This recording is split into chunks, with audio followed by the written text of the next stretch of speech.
O direito de acrescer, na verdade, é muito simples, né? É muito fácil de entender, é apenas uma regra, basicamente, de execução e interpretação testamentária, certo? O direito de acrescer, em verdade, já existe há muito tempo, é um instituto antigo, e para não deixar dúvidas nenhuma na hora de executar o testamento e cumprir o testamento. O direito de acrescer funciona quando os herdeiros, mais de um herdeiro, dois ou mais herdeiros, são chamados conjuntamente para receberem um único bem em quinhões não determinados, ou seja, sem definição do percentual de cada um. Ao definir o percentual, o testador retira a possibilidade do exercício do direito de acrescer. Então, há uma diferença fundamental do ponto de vista jurídico quando o testador diz assim: deixo a casa da praia para os meus 5 sobrinhos. Isso é uma forma de disposição. Em comparação à seguinte disposição: deixo a casa da praia para meus 5 sobrinhos, cabendo a cada um deles 20% daquela casa. Certo? São duas formas de dispor diferentes que têm também consequências diferentes. Na primeira hipótese, deixa a minha casa da praia para meus 5 sobrinhos, haverá o exercício do direito de acrescer. Já explico como vai funcionar, bastante simples.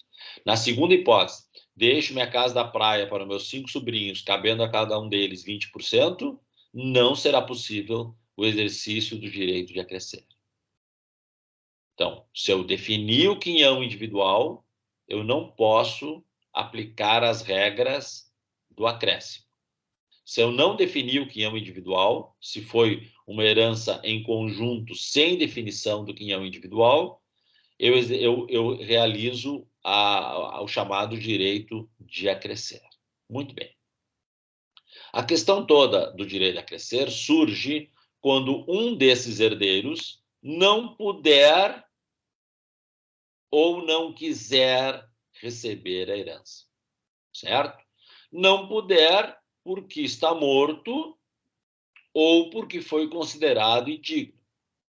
Não puder porque está morto ou porque foi considerado indigno. Como vocês sabem, na sucessão testamentária não existe o direito de representação.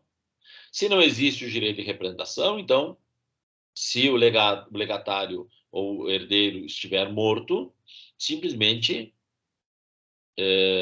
ninguém será representado, ninguém poderá representar aquele herdeiro ou legatário pré-morto, simplesmente ninguém vai receber, vai ficar com o espólio e vai ser distribuído entre os herdeiros legítimos, certo? Ou não quiser receber.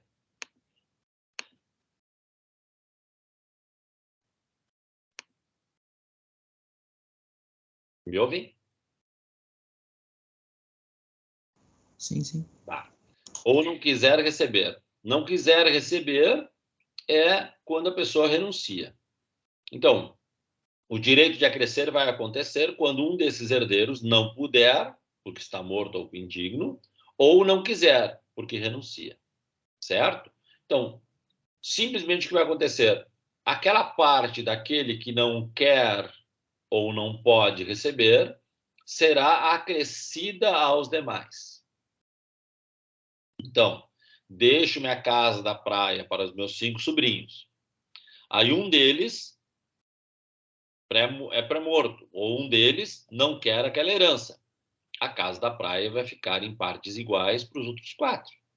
Se 2 deles não quiserem, a casa da praia ficará em partes iguais para os 3 que sobraram. Esse é o direito de acrescer. Mas isso ocorre quando eu não definir o quinhão individual de cada um. Então, quando eu disser, deixo a casa da praia para os meus 5 sobrinhos. Quando eu disser, deixo a casa da praia para os meus 5 sobrinhos, cabendo a cada um 20% dessa casa, e um deles não quiser ou não puder receber, esses 20% daquele renunciante, ou daquele pré-morto, ou daquele indigno, não vai ser acrescido aos demais sobrinhos. Aqueles 20% da casa da praia daquele que não pôde receber, será devolvido ao espólio e será repartido entre os herdeiros legítimos. Ou seja, quando eu defino o quinhão individual, não ocorre o acréscimo aos demais. Então, Se um não quiser receber, se dois não quiserem receber, por exemplo, os 40% da casa da praia ficarão com os herdeiros legítimos. Na segunda hipótese, no segundo exemplo, na hipótese em que eu defini o quinhão individual e, portanto, não se aplica o direito de acrescer. Então, o direito de acrescer só se aplica nas disposições testamentárias em conjunto com dois ou mais herdeiros em que não há definição da quarta parte individual. Aí sim, se um deles não puder ou não quiser receber, a parte dele será repartida entre os demais. Então, deixo a casa da praia para os meus sobrinhos, é o exemplo clássico. Se eu tenho 5 sobrinhos, um deles não quis, a casa será repartida entre os outros 4, em partes iguais. Certo? Então, em outras palavras, aquela parte daquele que não quis está sendo acrescida aos demais. Então, todos receberiam 20%. Então, como um não quis, aquele 20% é acrescido aos demais, de tal forma que todos os remanescentes vão receber, portanto, 25% da casa da praia. Isso acontece quando eu não definir a cota individual de cada um. Se eu definir a cota individual, não posso aplicar o direito de acrescer. Simplesmente, se eu definir a cota individual no testamento, aquele renunciante, pré-morto ou indigno, logicamente não vai receber, e a cota dele vai ser devolvida ao espólio, que vai reparti-la entre os herdeiros legítimos. Certo? Muito bem. Agora, entendido essa diferença, quando se aplica e quando não se aplica, gente? Dúvidas sobre isso?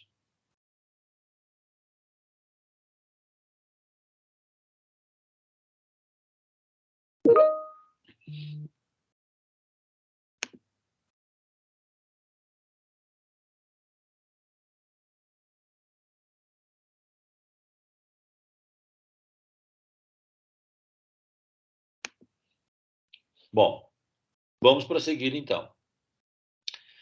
É possível também que eu tenha estabelecido um encargo sobre aquela disposição.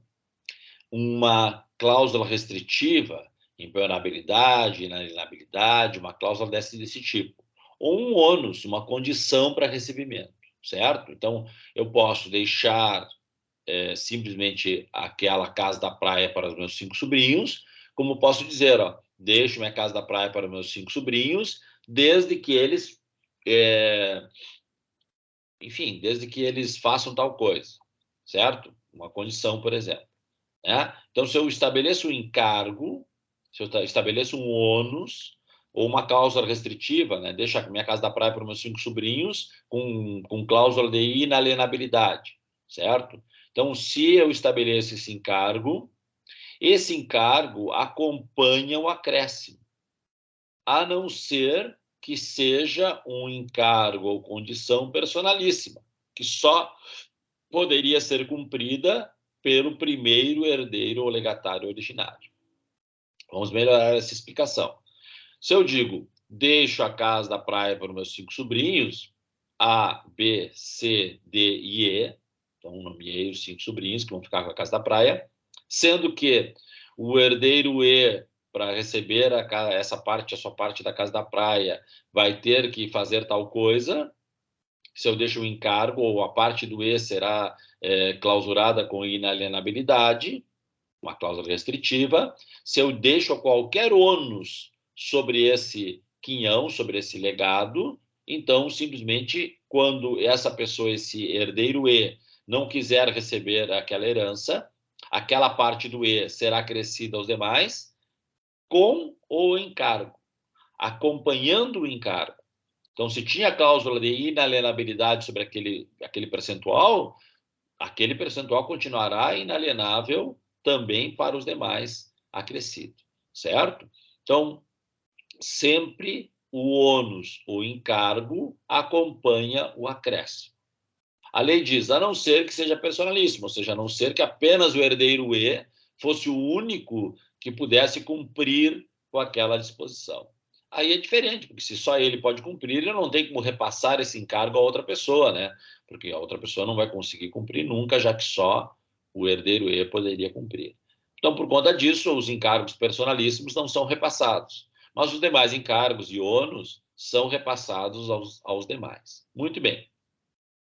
Repassado o acréscimo aos demais, os demais têm os seguintes direitos.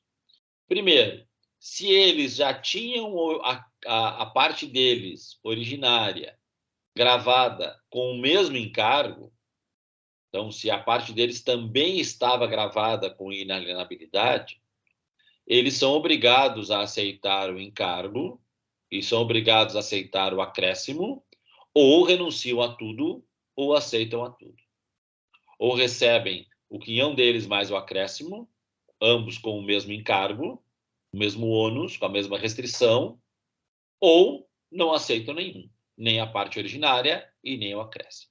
Então, se o acréscimo que eles vão receber tiver a mesma restrição que eles já tinham na parte originária, então eles são obrigados a aceitar o encargo com o acréscimo, ou, se não quiserem, não aceitam nada, nem a parte originária deles. Então, saem fora da sucessão. Agora, se a parte originária deles não tinha nenhum tipo de ônus, não tinha nenhum tipo de acréscimo, não tinha nenhum tipo de restrição, e apenas o acréscimo é que vem com essa restrição, aí muda a regra. Então, vamos lá. A minha parte originária não tinha nenhuma condição para recebimento, não tinha nenhuma cláusula restritiva, não tinha nenhuma condição.